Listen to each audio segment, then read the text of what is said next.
Hey guys, what's going on? I got a reflection that I'd like to share with you, which honestly irks the heck out of me. If you've worked with me, you probably already know. And it's this notion that we're too busy to train, we're too busy to learn, we're too busy to reorient our approach, to re-strategize, to recalibrate, whatever the heck you want to call it. But we're too busy to stop working and really focus on the big picture of what the heck's actually going on. And honestly, this is something that the reason it irks me, I'll give you kind of a background, is because growing up in this industry from the age of 15 to 35 now. Actually, in May it's 20 years. The first 12 years was my life. Like, I could not stop. That's basically everyone around me was like, you can't stop. And yeah, you couldn't, because we ran 3-4 man shops. And you basically, when you're down one person, you have to do two people's job, and that happened like once a week. So this idea that you could stop was alien. It was non-existent. We never thought about a fact that you could actually stop and train. Oh my God, what a concept! Well, guess what happened? We ran a very stressful, low productivity, low growth business, and it was miserable. And it was so miserable to see other people also become, honestly, worn out and torn apart by the industry, because they were just so busy just grinding, and they grind themselves to a dust. And I see this happening in any industry. And you know what? It's funny, but we also get back in the habit of that, because you get in the motion, and you kind of just start to keep going, and you start losing sight, and then you start complaining because you're not growing.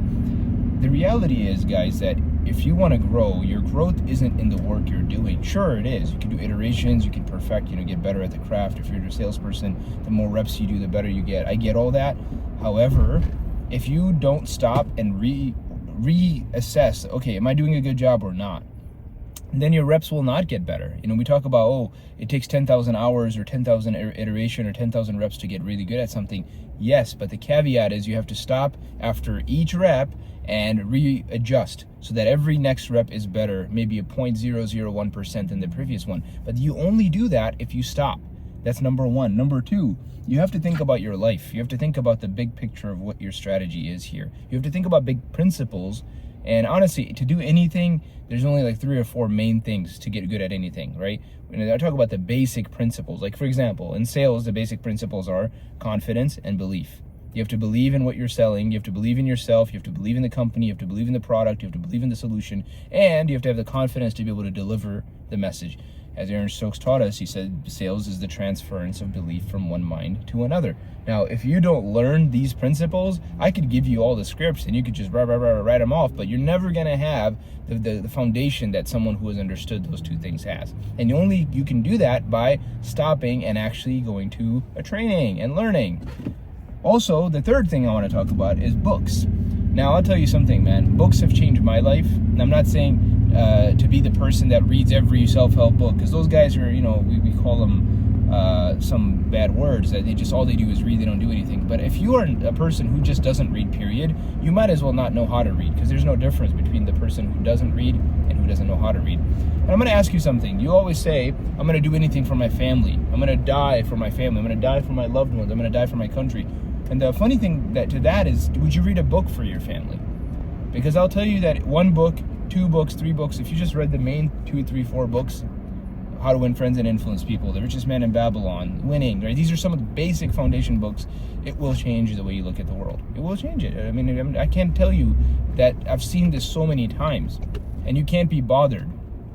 To read, because in high school they forced you, and now you're 35 years old, you're a grown man, and you're gonna act like, well, I don't like to read. I don't read, man. I don't read. Like, that doesn't work for you, man. You're gonna get your butt handed to you by someone younger who's just hungry for the information. And yeah, a 25-year-old is wiser than you if he's read more. I'm just being honest, man. This is the truth. Don't get upset about it. There's plenty of 22-year-olds walking around that have more wisdom than a 45, 60-year-old. Why? Because they are open to receiving. So I'm going to ask you this simple question. If you are serious about your growth, when is the last time you took your training more seriously than the daily work that you do? How often do you train? How often do you train your mind? How often do you read? How often do you take these trainings seriously? Because I'll tell you something, and I'll end with this. Those of you that are the most butthurt about your paychecks are also those of you that take your trainings the least seriously. And those of you that grow the most, year after year, I've seen this now for 7 years, are the ones that take training very, very seriously. and I mean seriously, to the point that they've got their notepad out, they've got their audio recorder out, they've got literally eyes open, they're drinking their caffeine, they're just like locked in on that training because they get it, that their wealth is in their training, and so is yours. And if you don't understand that, you will not grow. I promise you. I promise you. I will bet you everything I own on this that if you don't take training seriously, good freaking luck. Good luck. Thank you very much.